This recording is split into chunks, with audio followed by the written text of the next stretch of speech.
ইব্রাহিম আলাইহিস সালামের মাথাতে দড়ি বেঁধে ব্যাবিলনের বাদশা নমরুদ তাকে আগুনে ফেলবে, বিরাট ঘটনা, আগুনে ফেলবে।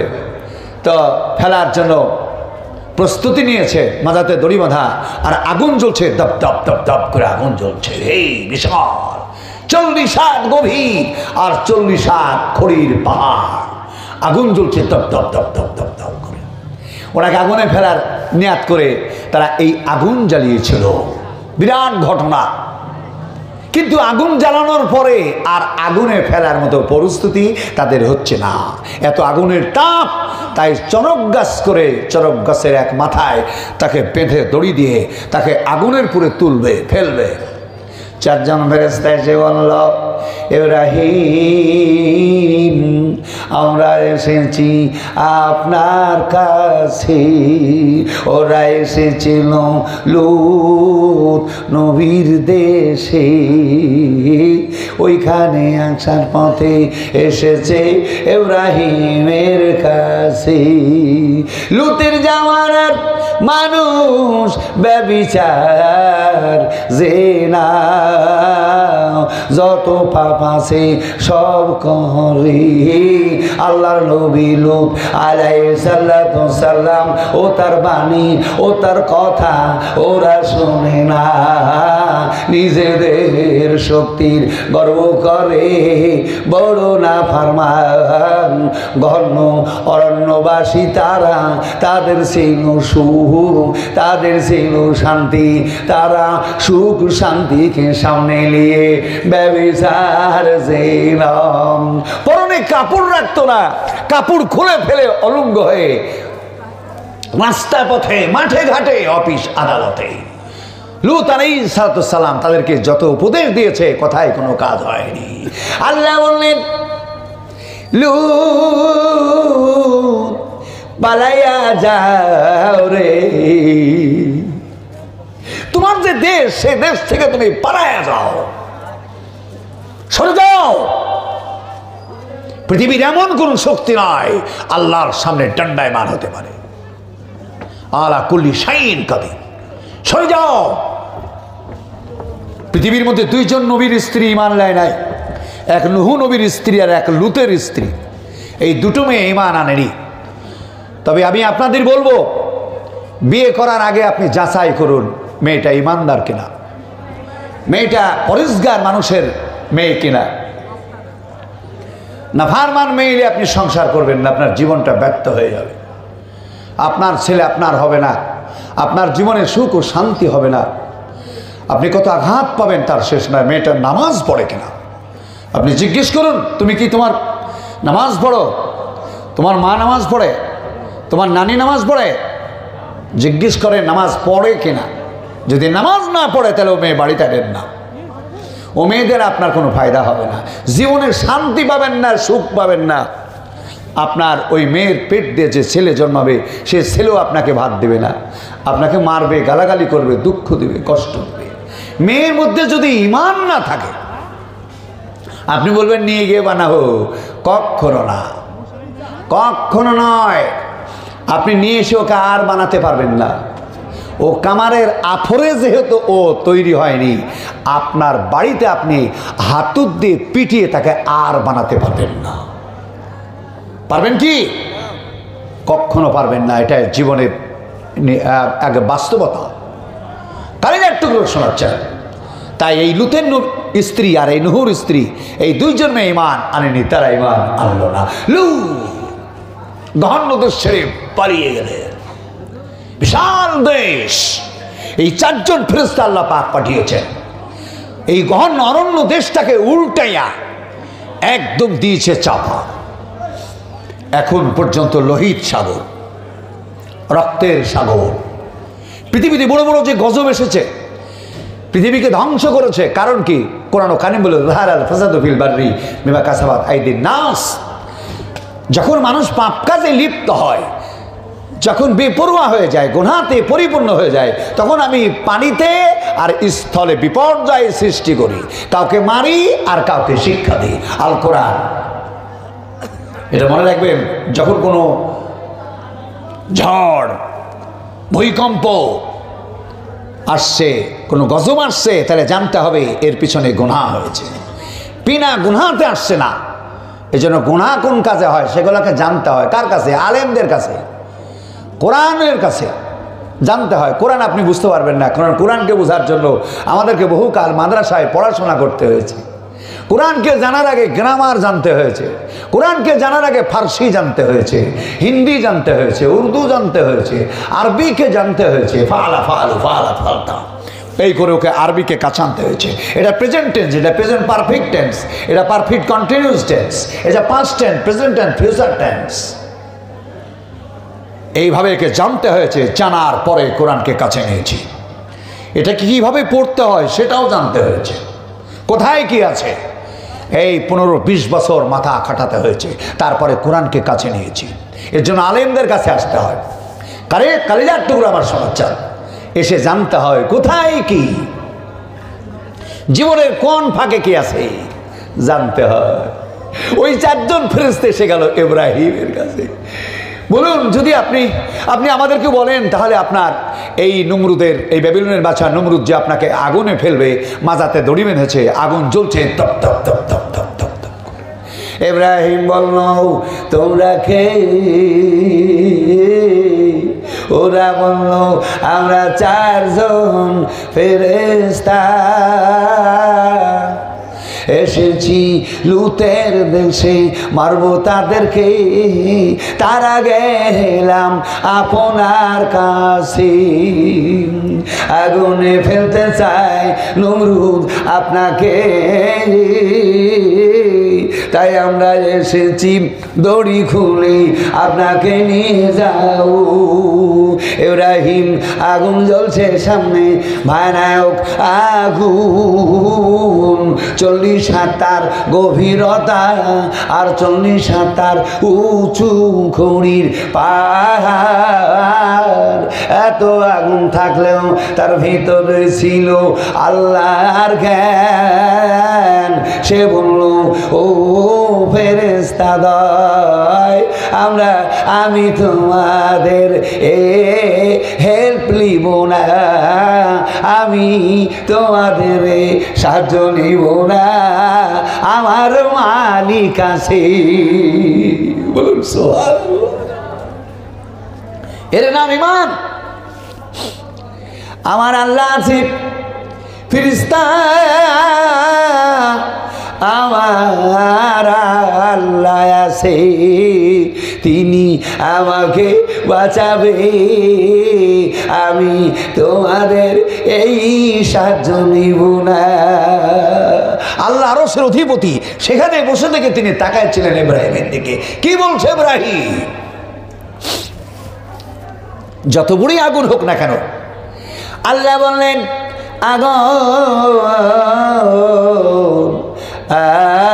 আগুন রে, আমার বন্ধু ইব্রাহিমের প্রতি তুমি শান্তি হয়ে যাও। হে আগুন, আল্লাহ আরশে, এখান থেকে 7 আকাশ, 7 আকাশের পরে সিদরাতুল মুনতাহা, তার উপরে জান্নাত, তারপরে ফিল মাহফুজ, তারপরে সুম্মাস্তালাল আরশ, সেই আরশের উপরে সুম্মাস্তালাল আরশ, আল্লাহু আরশিল আযীম, আল্লাহ আরশের অধিপতি। সেই আরশ থেকে বলছে, আগুন সাবধান, এটা আমার বন্ধু ইব্রাহিম, তুমি আগুন, ইব্রাহিমের জন্য শান্তি হয়ে যাও। বলুন সুবহানাল্লাহ। লক্ষ লক্ষ ব্যাবিলনি নমরুদের অনুচর, মূর্খের দল, তারা ছিল বর্বর। তারা মূর্তি পূজা করত, দেবদেবতার পূজা করত, বৃক্ষের পূজা করত, আকাশের পূজা করত, সূর্য চন্দ্র তারকার পূজা করত, পাহাড়ের পূজা করত, গাছের পূজা করত। মালিক থাকলো, মালিককে না পাওয়ার কারণে তারা এইরকম ভ্রান্ত জায়গাতে তাদের নিজের জীবনটাকে বাস্তবায়ন করেছিল। তারাই ইব্রাহিমকে মারছিল। ইব্রাহিম তাদের দেবদেবতাগুলোকে ভেঙে চুরমার করেছিল। যেগুলি কি? মহান আল্লাহ থাকতে তোমরা এই বাতিলের পিছনে কেন ছুটছ? তাই বাতিলগুলাকে ভেঙে চুরমার করে চলো, তার অপরাধে তাকে আগুনে ফেলা হবে। প্রচুর কাঠ খড়ি, বিশাল গর্ত, বিশাল পাহাড় খড়ি। ও এতে কি হবে? আগুনকে বলল আগুন ইব্রাহিমের গায়ে লেগুনা, ওর পশম পুরো না। যেমন ছেড়ে দিয়েছে, আর ওই বিশাল আগুনের মধ্যে একদম নিচতলা থেকে আল্লাহ পাক বলেন, জিবরাইল আগুনের নিচতলায় একটা সোনার চেয়ার ফেলে দাও, আর আগুনের নিচে একটা ফুলের বাগান বানায় দাও। বলুন সুবহানাল্লাহ। আল্লাহ প্রতাপশালী, তাকেই সবসময় স্মরণে রাখতে হয়। তিনি সোনার চেয়ারে বসে আছেন। এই একদিন গেল, 2 দিন হলো, 3 দিন গেল, 4, 5, 6, 1 সপ্তাহ, 10 দিন গেল, ভাইরে আমার 15 দিন, 20 দিন গেল, আগুন পারে না তারে পোড়াতে, সে বসে আছে আগুনের ভেতরে।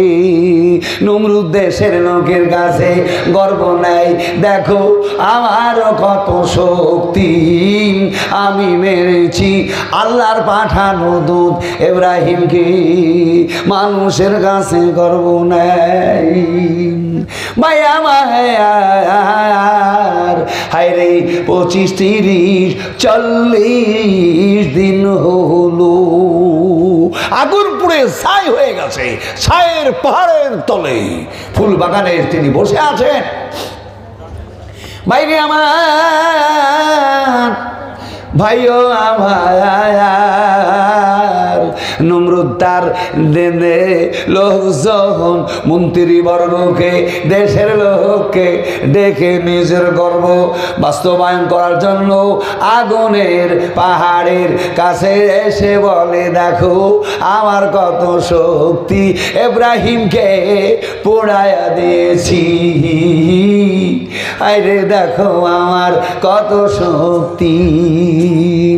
লোকে বলে তাই তাই তাই, ইব্রাহিম শেষ হয়ে গেছে, আপনার কত শক্তি। আল্লাহ বলেন, ইব্রাহিম ইব্রাহিম ইব্রাহিম বলছে, লাব্বাইক, বেরিয়ে এসো। ইতিহাস বলছে, নমরুদ যখন ইব্রাহিমকে আগুনে ফেলে, নমরুদের ভিতরে আল্লাহ জ্ঞান ছিল, কিন্তু দুনিয়াতে সে টাকা পয়সার গৌরবে নিজেকে খোদা দাবি করেছিল। কালেজার টুকরো শোনাচ্ছে, আল্লাহ মানুষকে এত বুদ্ধি দিয়েছে, এত বুদ্ধি, এই বুদ্ধির দ্বারাতে সে তার মনিবকে যাতে খুঁজে পায়, সেই পরিমাণ আল্লাহ মানুষকে বুদ্ধি দিয়েছে। কিন্তু মানুষ দুনিয়ার টাকা পয়সা, ধন সম্পদ এগুলি পাওয়ার পরে বেহুশ হয়ে যায়। তাই টাকা পয়সা দুনিয়া ফেলে পালিয়ে যেতে হয়। প্রত্যেকে আপনারা সাধনা করেন, দুনিয়া টাকা, 1 তলা বাড়ি দিলাম যদি 2 তলা হতো, এতটা দিলাম যদি আরো হতো, 2 বিঘা জমি যদি আরো হতো, এতটা কিছু আরো হতো না। এই মনের মধ্যে যে আপনার কল্পনা, এটাকে আপনি ধ্বংস করে দিন, এর পিছনে যায়েন না। এই দুনিয়া যখনই যার কাছে এসেছে, সে তখন আল্লাহর কাছে নাফরমান হয়ে গেছে, নিজের জীবনটার আর মূল্য দিতে পারেনি, জাহান্নামে চলে গেছে। দুনিয়াতে মানুষকে জাহান্নামে নিয়ে যায় দুনিয়া। আর একজন বাচ্চা ছিল, ওই মিশরের বাচ্চা ফেরাউন, তার নাম ছিল কাফুন চোর। সে ছিল কাফুন চোর। মরা মাটি দিয়ে মানুষ চলে যেত, রাতের অন্ধকারে এসে কবর খুঁড়ে কবরের মুর্দার গায়ের থেকে কাফন চুরি করে নিয়ে চলে যেত। আল্লাহ রাব্বুল আলামিন এই কাফন চোরকে দিল রাজত্ব, ফেরাউনের বাদশাহী, পৃথিবীর বাদশাহী, মিশরের বাদশাহী। সে আল্লাহকে বিশ্বাস না করে নিজেকে খোদা দাবি করেছিল। এমনি করে পৃথিবীর অনেক এই টাকাতে দুনিয়ার কারণে বেহুশ হয়ে যায়। দুনিয়াতে একটা জিনিস সাধনা করবেন, কোন জিনিস জানেন? আমার আল্লাহ, আমি যেন নামাজ পড়তে পারি, আমি সব সময় যেন আল্লাহকে আমার স্মরণে রাখতে পারি, আমার স্মরণ যেন আল্লাহ ছাড়া না চলে যায়। আল্লাহর মদদ সব সময় কামনা করেন আল্লাহর মদদ, সব সময় কামনা করেন আল্লাহর সাহায্য, সব সময় কামনা করেন ইমানে আমলে আল্লাহর রাস্তা। কোন রাস্তাটা আল্লাহর, এটা কামনা করেন। টাকা পয়সার দুনিয়ার কামনা করেন না। আমি আপনাদের বেশি কষ্ট দেব না, যার জন্য আমি দৃষ্টান্ত মারলে সারা রাত চলে গেল চলে যাবে। কালিজার টুকরো শোনাচ্ছা, দুনিয়ার সাধনা কখনোই করবেন না। একটা সাধনা করেন আল্লাহ, কামিয়াব হয়ে যাবেন আপনি। কালিজার টুকরো শোনাচ্ছেন, এই 40 হাত উঁচু আগুনের ছাই পাহাড় স্টপ হয়েছিল, পাহাড় হয়েছিল। আল্লাহ পাকের নবী পাহাড়ের বুকে লাথি মেরে ছাইগুলা দুলদুল করে হিলে দুলে উঠল, চচির হয়ে ফেটে গিয়ে তার মধ্যে থেকে ইব্রাহিম বেরিয়ে বলল লাব্বাইক। নমরুদ যখন ইব্রাহিমকে আগুনে ফেলে তখন নমরুদের গায়ের জামা ওনার গায়ে দিয়ে দিয়েছিল। উনি জানেন যে ইব্রাহিম পুড়বে না আগুনে। তারপর আমি লোককে বলবো আমার জামা তার গায়ে থাকার জন্য সে পুড়েনি, অথচ ইব্রাহিমের জামা পুড়ে শেষ হয়ে গেছে আগুনে জামা মুহূর্তে। ইব্রাহিম পুড়েনি, তার পশম পড়েনি, পৃথিবীর বুকে তিনি এসে লাব্বাইক। সবাই বলল নমরুদ তোমার হিকমত তোমার কৌশলের কোনো মূল্য নেই, আল্লাহ তাকে বাঁচিয়ে দিয়েছে। বলুন সুবহানাল্লাহ। আল্লাহকে যদি আপনি ধরেন আপনার জীবনে কোনো ভয় নাই। কালিজার টুকরো শোনাচ্ছেন আল্লাহকে। নুহুর জামানাতে বিশাল বন্যা, বিশাল বন্যা, 100 চেষ্টা করবে। চলেন 40 দিন পর্যন্ত মাছ তাকে পেটে করে নিয়েছিল। 40 দিন ধরে 120 ফুট পানির নিচে ওই বুড়ি বসেছিল, মরেনি। 40 দিন আগুন জ্বলেছে, পোড়াতে পারেনি। তাই কবি বলল পাহাড় কি বুঝিব দয়াল তোমার মহিমা, কি বুঝিব রে দয়াল তোমার মহিমা। 40 দিন ধরে খনির পাহাড় পড়ল, ইব্রাহিম নবী পড়ল না, কে বুঝিব রে দয়াল তোমার মহিমা। 40 দিন ধরে হলো বন্যা, বেঈমানরা মরল জল বন্যায় ডুবে, বুড়ি জানলো না।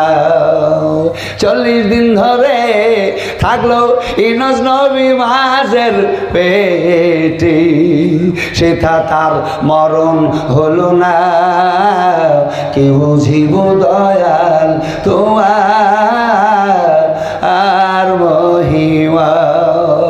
ঘটনা করি কোরআনও জানতে হয়, কোরআন ও কারিম জানতে হয়। চলুন কালিজার টুকরো শোনার চাঁদ। ইব্রাহিম নবী পুড়েন নাই, ইউনূস নবী মাছ তাকে হজম করতে পারেনি। ওই বুড়ি 40 দিন পানির তলে বসে থেকেছে, 120 ফুট পানি, তিনি বুঝতে পারেননি। বলুন সুবহানাল্লাহ। আল্লাহকে সব সময়তে আল্লাহকে স্মরণ করলে আপনার জীবনের সব সমস্যা সমাধান আল্লাহ।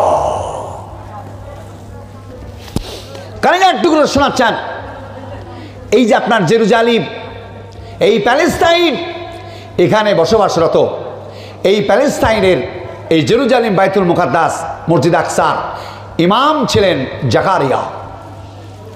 এই জাকারিয়ার এক ছেলে ছিল, তার নাম ছিল ইয়াহইয়া আলাইহিস সালাম। এই দেশের বাদশাহ তার স্ত্রীকে রাগের বাধ্যে তালাক দেয়। তালাক দেওয়ার পরে ওকে ছেড়ে দেয়, 3 তালাক দেয়। তালাক দেওয়ার পরে আবার তার স্ত্রীকে নেওয়ার চেষ্টা করে। ইয়াহইয়া আলাইহিস সালাম বললেন না, 3 তালাক যেহেতু হয়ে গেছে সেহেতু তোমার স্ত্রী শেষ হয়ে গেছে, আর স্ত্রীকে আর ব্যবহার করা যাবে না, এটা সম্ভব নয়। সেই দেশের বাদশাহ এবং ওই দেশের যে নারী মহিলা বাদশার স্ত্রী রানী, তাদের নির্দেশ যে না, ইয়াহইয়া আলাইহিস সালাম বেঁচে থাকা পর্যন্ত আমাদের আবার পুনরায় স্বামীকে পাওয়া সম্ভব হবে না। ও বাধা দিচ্ছে। গ্রামের অনেক মানুষ এরকম আছে, কিন্তু বউ তালাক দেওয়ার পরে দেখবেন রাতে রাতে আবার নেওয়ার চেষ্টা করে। কখনো না, এই অস্ত্র মারবেন না। আপনার রাগ হয়েছে, আপনি 2 চড় মারেন, নাহলে বাড়ি থেকে চলে যান, নাহলে গা হাত পা ধোন, উজু করেন, নাহলে পেট ভরে খান, আপনার রাগ চলে যাবে। কিন্তু বউকে তালাক দিবেন না। তালাক কখন দিবেন? আপনি দেখলেন আপনার নিজ চোখে আপনার স্ত্রী কোন স্বামীকে, কোন পুরুষকে তার ইজ্জত দিচ্ছে, আপনার ক্রয় করা ইজ্জত। আপনি তাকে দেলমোহর দিয়েছেন, তার গায়ের শাড়ি, কাপড় চুপড়, যত তেল, একটা টিকলে একটা চুল বানা গাডার পর্যন্ত দিয়ে ওকে বিয়ে করতে গিয়ে ওকে সব কিছু দিয়ে, ওর বাবার যা ছিল গায়ে সব ফেলে দিয়ে আপনার সব কিছু পরিধান করে দেলমোহর দিয়ে আপনাকে সে কবুল করেছিল স্বামী। এর অর্থ কি? আমার এই যৌবন, আমার এই জীবন, আমার ইজ্জত আমি আপনাকে দিলাম, এটা জীবনে আর কাউকে দিব না, এটা আপনার। আমি তাকে স্বামী রূপে কবুল করলাম। দুইজন সাক্ষী আর একজন উকিলকে শুনিলে তাকে স্বামী বলে কবুল, বলে কবুল মামলা কি? এই ইজ্জতের মালিক সে, ইজ্জতের মালিক সে, ইজ্জতের মালিক সে।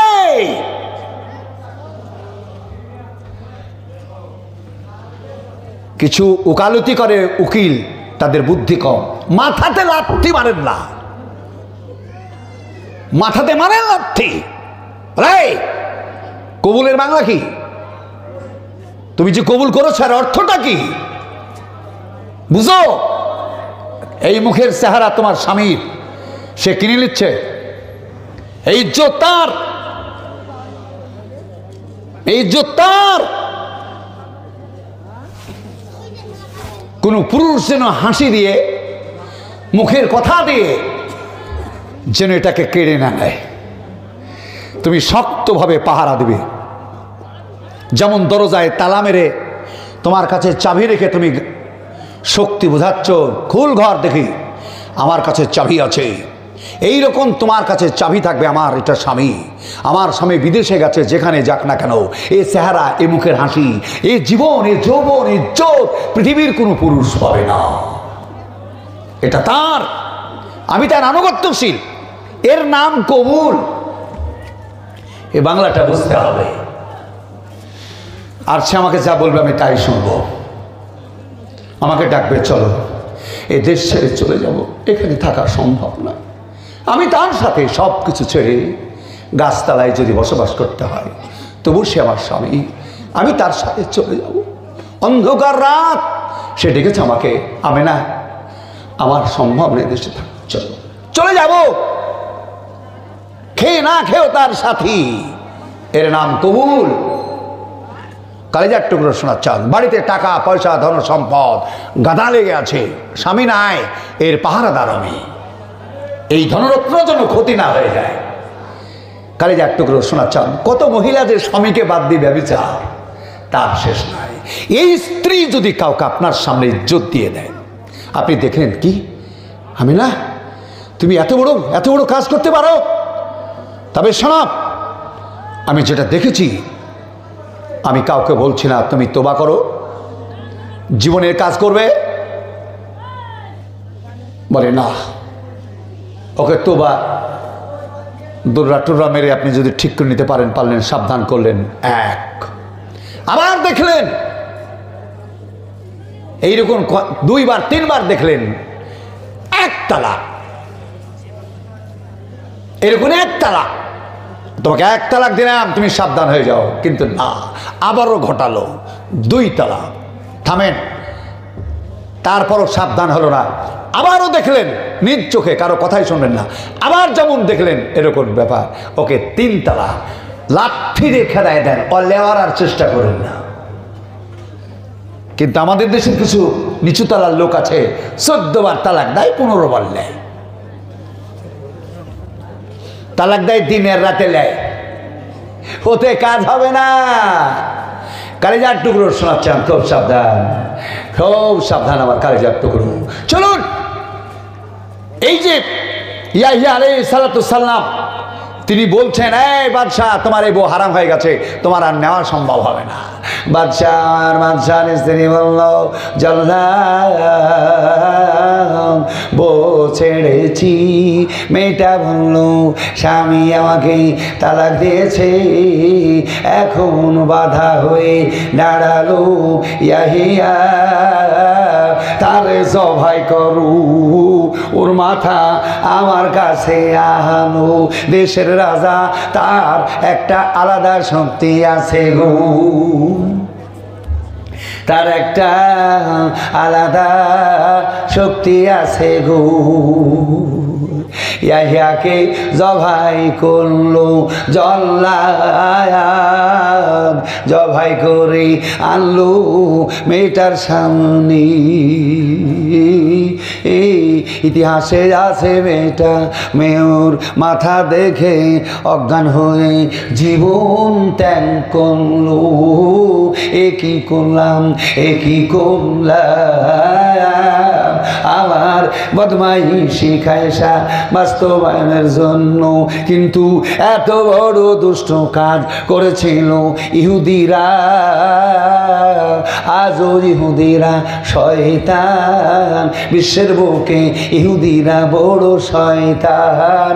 ওই যে ফিলিস্তিনি আর ইসরায়েল চলছে যুদ্ধ, ইসরায়েলিরা হচ্ছে ইহুদি।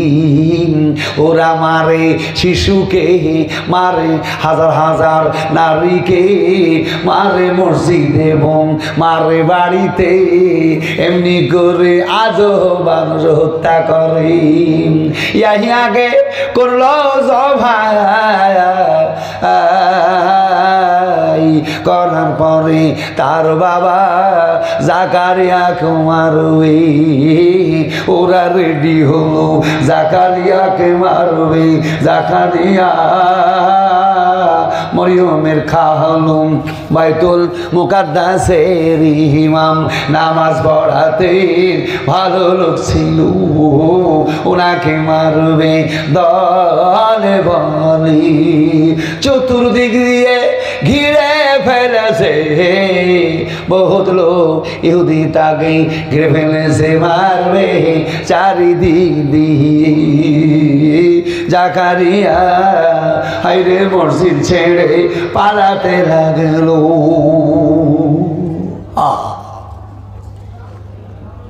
জাকারিয়া জাকারিয়া পালাচ্ছে, জীবন কিভাবে বাঁচাতে পারি পালাচ্ছে। তিনি একজন নবী, যদি খালি আল্লাহর দ্বারস্থ হয়, আল্লাহর আনুগত্যশীল হয়ে যায়, তাহলেই বেঁচে যায়। কিন্তু না, একজন নবী হওয়া সত্ত্বেও আল্লাহকে ভুলে গেল। একজন নবী হওয়া সত্ত্বেও আল্লাহর জ্ঞান হারিয়ে গেছে। সে পালাতে পালাতে বহু দূর চলে গেছে। বিশাল এক গাছ, বলল গাছ আমাকে বাঁচাও। গাছ ফটফট ফটফট করে গাছ ফেড়ে গেল। গাছ যখন ফেড়ে গেল, গাছের মধ্যে ঢুকে পড়ল, গাছের ভিতরে ঢুকে পড়ল। গাছ ওকে আব্রে নিল। মাথায় পাগড়ি ছিল, পাগড়ি, এই পাগড়ি সহ গাছ ওকে গিলে নিয়েছে। কিন্তু পাগড়ির একটা খানিকটা বাইরে বেরিয়ে আছে। চারিদিক দিয়ে দৌড়ে আসছিল সবাই, জাকারিয়া জাকারিয়া, তাকে হত্যা করবে তারা। কিন্তু গাছের কাছে এসে দেখে নাই। কোথায় গেল, কোথায় গেল, কই কোথায় গেল জাকারিয়া? গাছে খুঁজে নাই, গাছেও নাই। গেল কোথায়? আল্লাহর নবী, আমি আপনি সাধারণ মানুষ, আল্লাহকে ভুলে গিয়ে যদি কোনো দ্বারস্থ হয়ে দুনিয়ার কাছে, কোনো মানুষের কাছে, টাকার কাছে, পয়সার কাছে, আপনার কাজ সিদ্ধি হবে না, আপনার কাজ জয় হবে না, আপনি কামিয়াব হতে পারবেন না, আপনার জীবনটা ব্যর্থ। জাকারিয়া কোথায়? গাছেও নাই, কোনো দিকে নাই, গেল কোথায়? একজন বললো এই তো সে নিশ্চয় আল্লাহর নবী ছিল, এই তো তার পাগড়ির ফুতুয়া, এই তো পাগড়ির ফুতুয়া, পাগড়ির খানিকটা বাইরে বেরিয়ে আছে। বুঝলো হ্যাঁ, গাছ ওকে গিলে নিয়েছে, গাছের মধ্যে জাকারিয়া। এখন কি করি, উপায় কি? তারা উপায় খুঁজে বের করলো। বাড়ি থেকে একটা খরাত নিয়ে এসে ডালগুলাকে একটা একটা একটা একটা একটা করে ডাল কাটতে শুরু করলো। ডাল কাটা সারা হলো, আমার ভাই আমার মা বোন, এত গভীর রাত্রিরে গো আপনাদের মাথাতে এই বস্তু দিব, এই জন্য আমি কাছে ডেকেছিলাম। আমার জীবন গেল এই গভীর রাতে বক্তব্য করতে করতে। বাইরে আমার সোনা করা ধন্য গাছের মাথা আল্লাহ বললেন, জাকারিয়া তুমি গাছের কাছে প্রাণ ভিক্ষা চাইলে আমাকে ডাকো না। তোমার মাথায় করাত দাঁত ভিড়ছে, যদি বলো আহ তবে নবীর খাতায় থেকে তোমার হাইরে নামটা কাটা যাবে। জাকারিয়া বললেন, বাড়ি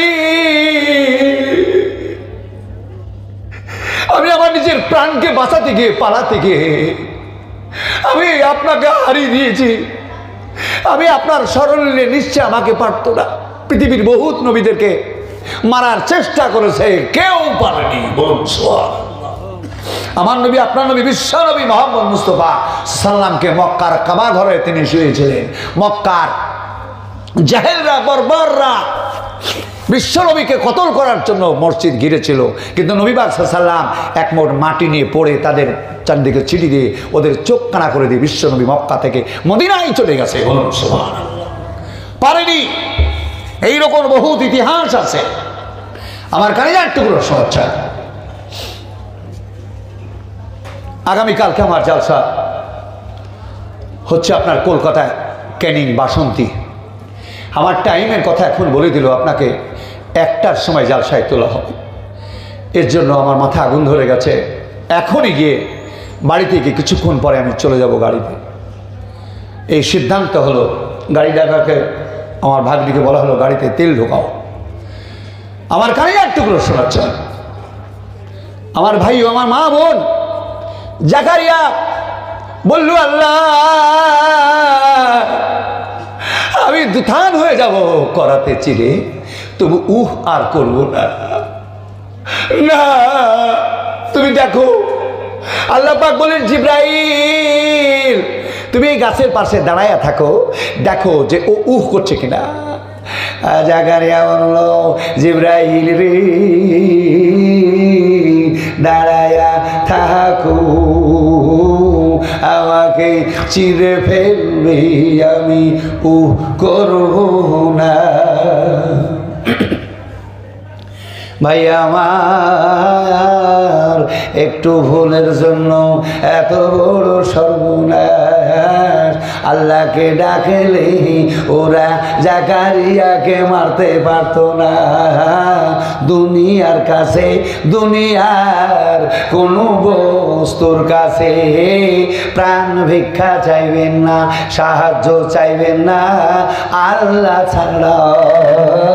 তাওয়াক্কালতু আলাল্লাহ, কারো কাছে যাবেন না।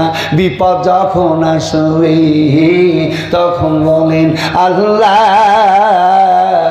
আমার বিপদ সামনে, বাঁচাও তুমি আমাকে। আল্লাহ বললেন, ও দুনিয়া তাজিলাকুম, আল্লাহ বলছেন আমাকে ডাকলে পারে আমি ডাক শুনি। বান্দায়া আমাকে ডাকলে আমি ডাক শুনি। আস্তাজিব লাকুম, আমি ডাককে কবুল করি। তাই তুমি যে মুহূর্তে, যখনই যেখানে যত বড় জীবনে তোমার বিপদ আসবে, তুমি আমার ভরসা লাভ করো। তাওয়াক্কালতু আলাল্লাহ, আল্লাহর ভরসা। বাইরে আমার সোনা আমার ওরা গাছিরে, ভাইও আমার করাতের দাঁত জাকারিয়ার মাথায় এসে ভিড়লো, গাছ সহ ইহুদিরা গাছ সহ জাকারিয়াকে চিরে দুথান করে দিল। যদি খালি উক করত তবে তার নাম নবীর খাতায় থেকে তার নামটা চলে যেত। আমার কালিজার টুকরো শোনার চান,